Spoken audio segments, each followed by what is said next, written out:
Well, one of the advantages or disadvantages is that you can really jump all over the place. Work a little bit of this, work a little bit of that. I will continue the center console soon.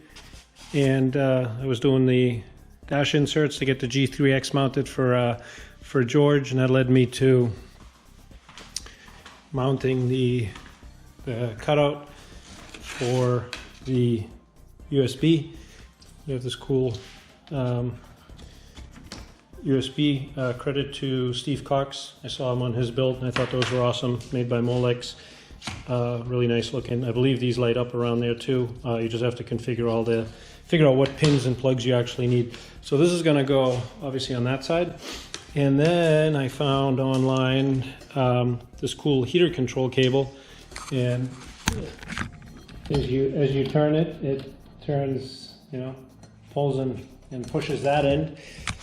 So the problem that we were faced with is the way our panel is laid out. We were going to put the heater on this side anyway.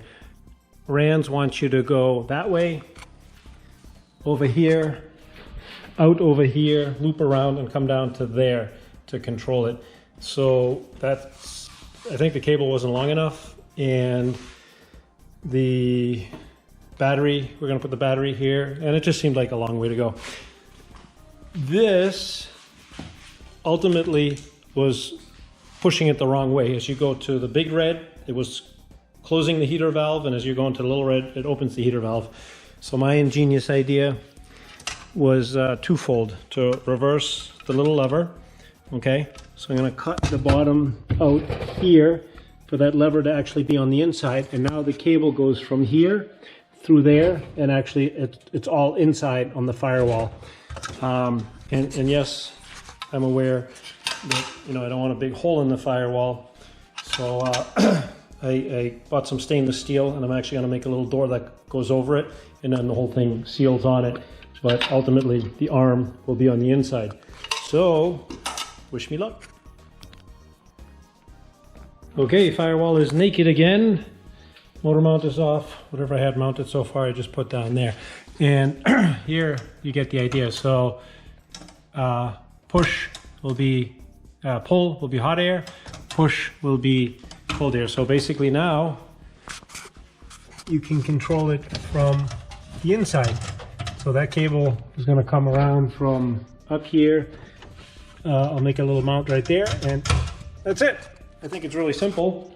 And now I'm just, like I said, I'm going to make a little box or something that seals that up, so we don't have any open holes in the firewall. Here's my little shiny 1" by 1" cubicle box. So this is made out of stainless. And the idea is to cover that hole. It's going to basically go on just like that. I'm thinking I'm probably going to pull that rivet and that rivet out. Rivet this to that, and probably just seal the whole heater box on with this high temp caulking. And I might put a rivet here, or maybe I'll just glue it. I'm not sure yet. And here's this cool car style heater control. It's only heat. Kind of hard to find one that's only heat, because most of them have heat and air conditioning.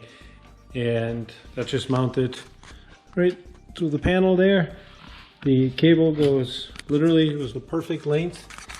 Goes to right there. So turn it to the left counterclockwise, you have no heat, or cold if you may. Turn it to the right, you got clockwise, you got heat from the heat exchanger. And then, yeah, everything's pertained inside. And the cover for the rudder return does not hit it. Well, I didn't check it yet, but when I measured it, it didn't seem like it would hit.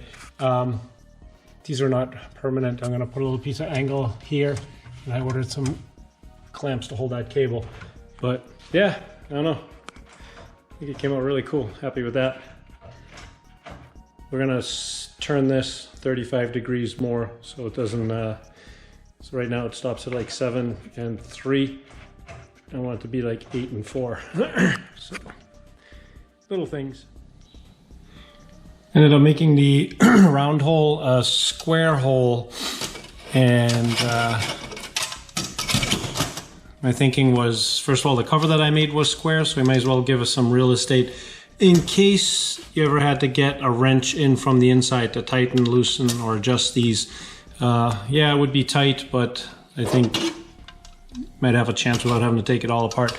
Now I'm going to drill out this rivet and this rivet and try to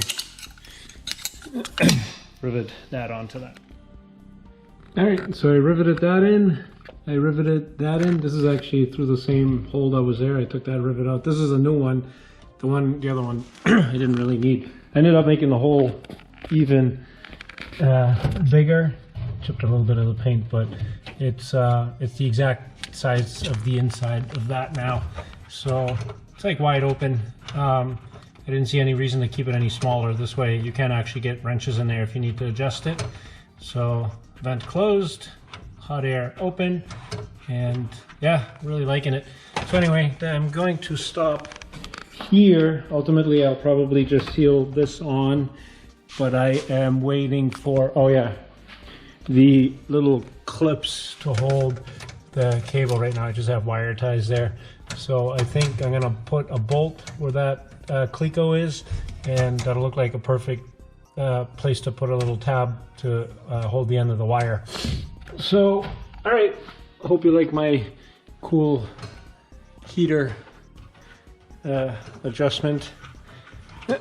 I do. I like the cable on the inside, keeps it really simple.